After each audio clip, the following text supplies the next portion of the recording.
smells like my grandma.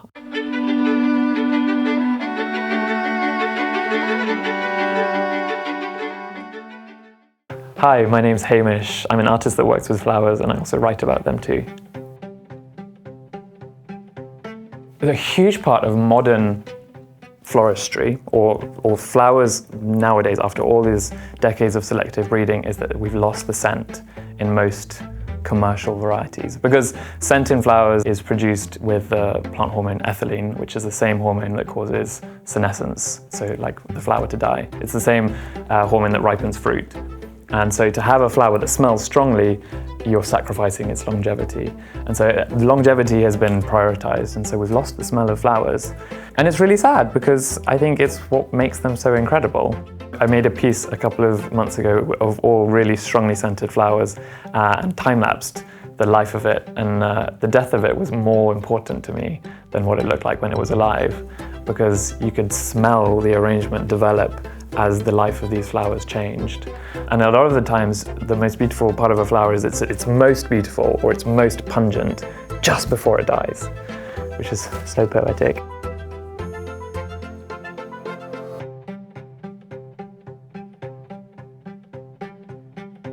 Ooh, it smells like the floor of my studio when I've just made an arrangement.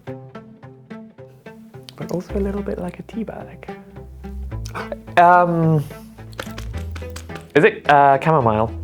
Or, yeah. Ah, it's chamomile!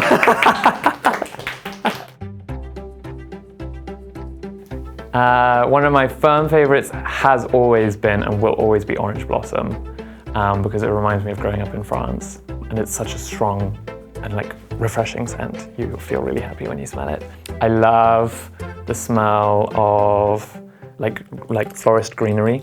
Like when I go into my studio after I've just gone out of it and there's all the leaves on the floor that I've been trampling on the whole time. I love that. It's really like strong and pungent, and it reminds me of my work, I guess. I love the smell of moss. I love the smell of like sitting in a forest and you can smell the damp moss and also hear the noises, and there's a bubbling brook next to it. It like when I smell that, I can imagine exactly where I'm smelling it. I love the smell of my grandma's house. That's one of my favorite smells. It's like a combination of old curtains, old coffee grounds, and maybe, I don't know, like an old animal sitting in the corner, but it's a really homely and like cozy smell. I feel like really like wrapped up when I smell that.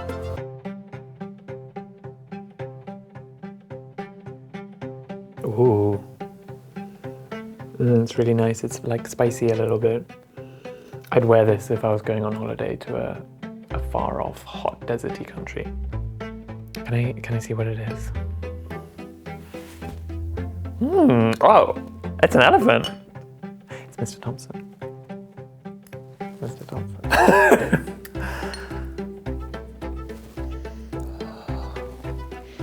Right, yeah, I'd wear this if I was like traversing some desert dunes. Right. You know what I mean? A really guilty pleasure smell I got is the smell of rotting jasmine flowers. I love jasmine, but I really, really like when it's all fallen on the floor and it's turned into sort of brown confetti. Oh, and soil. I love the smell of soil, but properly humus with worms in it. And moist river rocks as well. You know, the ones that you'd always slip on when you're walking in the river? If you take that out the river and smell it, I love that smell.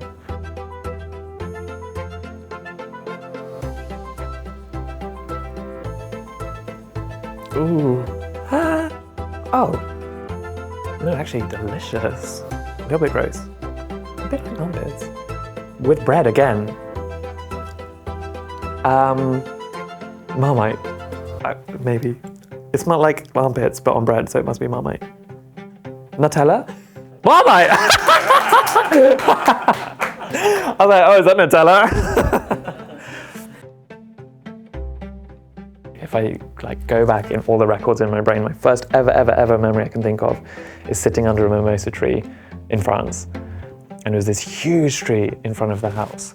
And I remember looking up and it was all the little yellow puffy polka dots floating in the sky, and that smell, because it was such a huge tree, the air was thick with it. And that's the first smell I ever remember. And tangentially it was clover flowers as well. In front of the house was a big clover field.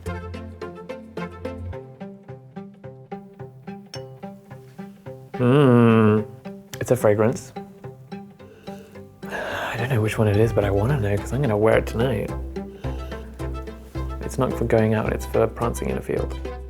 So I'd wear this when I prance in a field.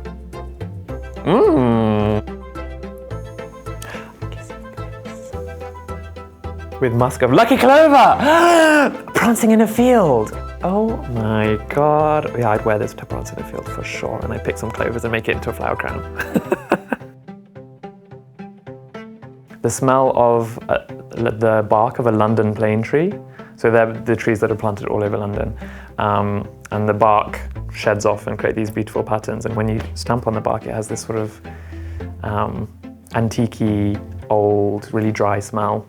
And that reminds me of going through London fields. When I first moved to London, that was my first park I went to. The smell of the Northern Line, it's sort of like petrol-y, dusty.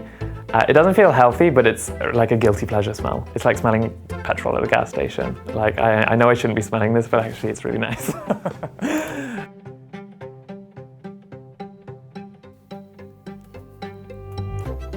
It touched me, but I have no idea what that was. Whoa! Oniony. Is it an allium flower or a garlic flower? Oh! 10 out of 10! Oh, the smell of mimosa. It's so interesting when you smell mimosa, it almost smells cold. Like it's a very sweet, delicate smell, but also when you put it up to your nose and you smell it, it's like it has a cooling sensation. And if you could bottle that sort of cooling sensation of mimosa, it like sends a shiver down my spine when I smell it. And so if someone could figure out how to do that, but then you're bottling more than just a smell, you're also bottling emotions. I bottle up all my emotions anyway, so.